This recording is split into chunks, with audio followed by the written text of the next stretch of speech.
अब ये strategy for sociology, I think ये काफ़ी कैंडिडेट्स का डाउट रहता है कि हमें कितना टाइम लेना चाहिए एंड किस तरह से हमें टेस्ट सीरीज से प्रोसीड करना चाहिए, क्योंकि मुझे भी ये प्रॉब्लम रही थी and I learned it by trying. तो मेरे जितने अटेम्प्ट आपको ना लगे तो I be more than willing if even if one candidate is benefited from this strategy. एक तो टाइमलाइन होना ना आपके पास बहुत ज्यादा जरूरी है। आप बस जाके क्लासेस करे जा रहे हैं, आप वीडियोस देखे जा रहे हैं, बुक पढ़े जा रहे हैं, कोई इतनी इंफॉर्मेशन गैदर करना will not be of any use if you are not able to implement as well as put that information down on the question that they are asking. तो वहां पे आपके पास टाइमलाइन, चाहे वो 3.5 मंथ्स का, classes भी I think इतनी ही चलती हैं, लेकिन सिर्फ क्लासेस पे रिलाय मत कीजिए, ये मेरा सजेशन है। आप वहां से कंसेप्ट पढ़ के आए, ठीक है। मैं मेरी तो ये होता था कि मैं बहुत सारा जैसे अगर सोशियोलॉजी कर रहा हूँ तो मैं जीएस करना मेरे लिए थोड़ा मुश्किल होता था, लेकिन हर कैंडिडेट का अलग है।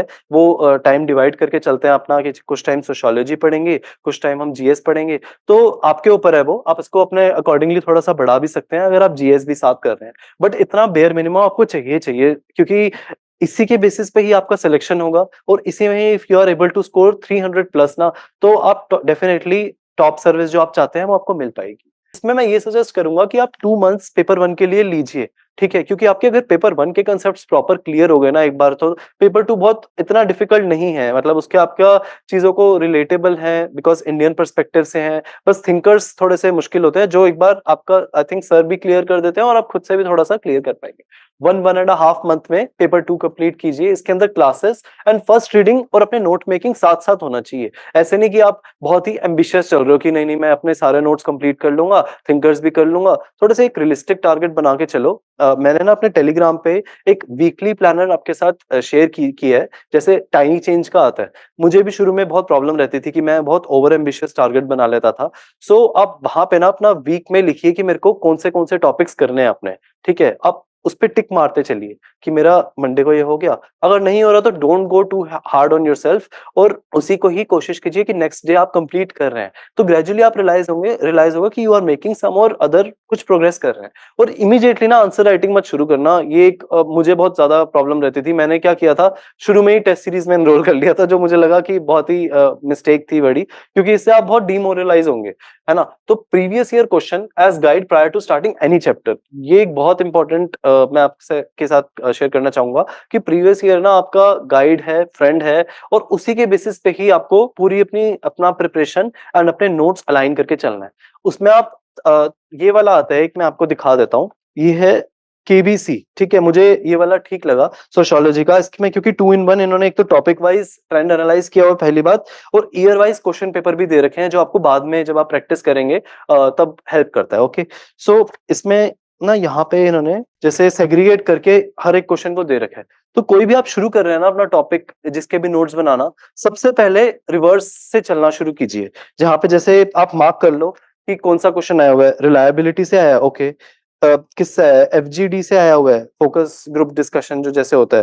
तो वहीं पे साइड में लिख के आप एक बार पहले लिख लीजिए कि जैसे मैंने लिखा हुआ है कि वेरिएबल, इसमें भी क्योंकि प्रॉपरली सेग्रीगेटेड नहीं होता, उसके हिसाब से आप अपना ऊपर ना पेज के ऊपर A4 जैसे आपकी शीट है, वहीं पे आप लिख लीजिए कि ये थीम्स पूछी गई हैं। ओके, सो वो आपको गाइड करेगा, ठीक है, और आपको पता लगेगा कि आपको कितना टाइम डिवोट करना है। ये भी समझ आ जाएगा कि अच्छा पिछले 10 years में हार्डली एक क्वेश्चन आया है, तो मैं इस पे 2 सोर्सेस क्यों पढूं, एक सोर्स से ही काम चल जाएगा, ठीक है। For example, if you are studying thinker, so you will see not every topic from the think each and every thinker is important. There are some topic that tends to get repeated a lot, so there you have to have concepts which are very much clear, and आपसे ज्यादा किसी को ना पता हो, कोशिश ये कीजिए, ठीक है। ओके, हाँ, अब इसमें आपको ये करना है कि फॉर एग्जाम्पल अगर आप जैसे 2025 के लिए मैं बोल रहा हूँ, जून में फॉर एग्जांपल अगर आपका या मई में होगा, सो जनवरी से ना your focus should shift towards, कोशिश कीजिए, ये मतलब होता नहीं है बहुत लोगों का, बट कोशिश ये आपको करनी है कि जनवरी से प्रीलिम्स की तरफ आपका फोकस शिफ्ट हो जाना चाहिए। बिकॉज प्रीलिम्स बहुत ही ज्यादा ब्रूटल स्टेज है। मुझे तो शुरू में बहुत प्रॉब्लम रहती थी उसमें एंड क्लियर नहीं होता था। अब सीसैट और डिफिकल्ट हो गया है। तो आप कोशिश कीजिए कि आपकी दिसंबर या एट मैक्स जैन मिड तक ना एक बेसिक स्ट्रक्चर, आपके बेसिक नोट्स, हर जो सिलेबस आपका दे रखा है ना प्रॉपर एक एक टॉपिक, उस पे एटलीस्ट 1 या 2 पेज के नोट्स प्रिपेयर्ड होने चाहिए। ठीक है? अब जिसके आप कह रहे हैं, कुछ आप बुक से भी रेफर कर सकते हैं, जैसे मैंने पेपर 2 को मैंने बुक से किया था, तो यहाँ पे आपका हो जाना चाहिए बाय दिसंबर और जनवरी, आपकी एक रीडिंग और एक कुछ नोट्स प्रॉपर आपके पास अवेलेबल होने चाहिए, ओके? देन नेक्स्ट मेरा क्या होता था कि जैसे मैंने अगर एक बार अपने बेसिक नोट्स बना लिए, कुछ क्लासेस कर ली, तो आपको सिर्फ पढ़ लिया, इससे आपको कुछ फायदा तो होने नहीं वाला। अल्टीमेटली आपको उसको रिप्रोड्यूस करना है, चीज़ों को याद करना है। तो आप जब भी आपने किसी चीज़ को इंटरनलाइज़ करा ना, तो जब आपका for example 30-40% in the sense कि आपके 4 या 5 चैप्टर हो गए, तब आप डेली आंसर राइटिंग का एक प्रोग्राम जॉइन कर सकते हैं। मैंने यहीं पे एक डैम प्रोग्राम होता है लेवल अप आईएएस में, sir is it available now sir?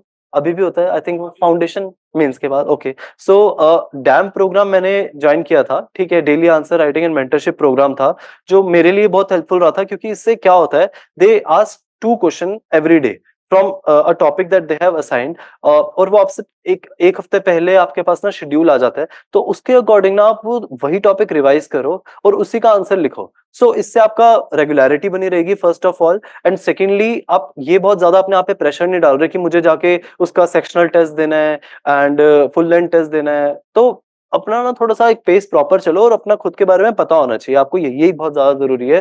तो मुझे इसने बहुत ज्यादा हेल्प करा था कि डेली आंसर राइटिंग मैंने करना शुरू करा once some of my at least 40% of my paper 1 was done, ताकि मैं एक ग्रुप में आ जाऊं लिखने की। फिर आप ग्रेजुअली अपना शिफ्ट कीजिए। आई थिंक डैम्प में ही क्या होता था कि जब आपका कुछ सेक्शन कंप्लीट हो गए ना, 5 चैप्टर, तो there used to be a sectional test.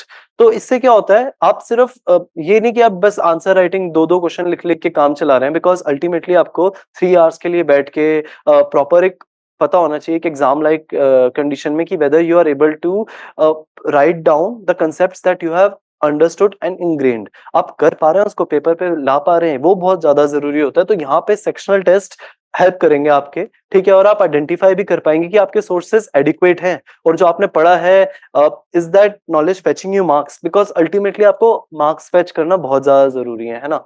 तो आप उसी से अपनी ग्रेजुअली रीअलाइन भी कर सकते हैं। अगर आपको लग रहा है कि किसी में आपका कम है, वहां से कम मार्क्स आ रहे हैं, उसको आप थोड़ा सा कहीं और से पढ़ के ऐड कर सकते हैं। या इसी में ही ना वो सॉल्यूशन भी देते हैं, सर के डिस्कशन भी होते हैं, वहीं से ही मैं क्या करता था, कुछ चीजें वहीं पे ही ऐड कर लेता था, या वहीं से मैं टियर करके उस शीट को, मैं जैसे आपको एग्जांपल के तौर पे दिखाता हूँ कि वहीं से ना आप टियर करके लगा लीजिए वहां पे। जैसे ये आप देखिए लेवल अप का ही है, इसी में ये जो क्वेश्चन पूछा हुआ है उन्होंने कि how do you explain moving equilibrium in Parsons AGIL framework. तो जो मैंने क्लास में ही लिखा है उसी को ही मैंने जो टेस्ट में उसी को ही मैंने यहाँ लगा लिया, और जो सर ने इसमें एडिशनल कुछ बताया या फीडबैक है, उसको भी आप साथ में ही जॉट डाउन करके लिख लीजिए और ऐड कर लीजिए। ये आपको काफी ज्यादा हेल्प करेगा, ओके? सो हाँ, अब इसी में ही ना बहुत जरूरी है कि आप सिर्फ टेस्ट सीरीज ले लेना ना, वो हमें लगता है कि हमने ले लिया, हम कभी बाद में लिख लेंगे, that is not of any help, because आप एक तरह से वेस्ट ही कर रहे हैं अपने रिसोर्सेज। मेरे साथ हुआ है तो I can share it with you. तो आप जब आपको लग रहा है ना कि you are meeting some of your targets, तो अपने आप को थोड़ा सा रिवॉर्ड भी करो। ऐसा नहीं कि आप हमेशा हार्श रहो कि नहीं यार मैं कुछ कर नहीं रहा, मैं प्रोग्रेस नहीं कर रहा।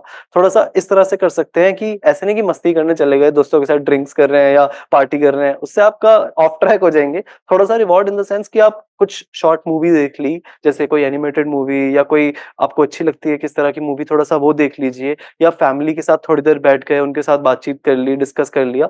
तो इससे आपको थोड़ा सा माइंड को भी बूस्ट मिलेगा कि आपने कुछ अचीव करा है। बट पनिशमेंट करना और अकाउंटेबिलिटी रखना भी बहुत ज्यादा जरूरी है, क्योंकि मेरे साथ क्या होता था, मैं टेस्ट ले लेता था बट देता नहीं था, ठीक है, उसको टाइम पे।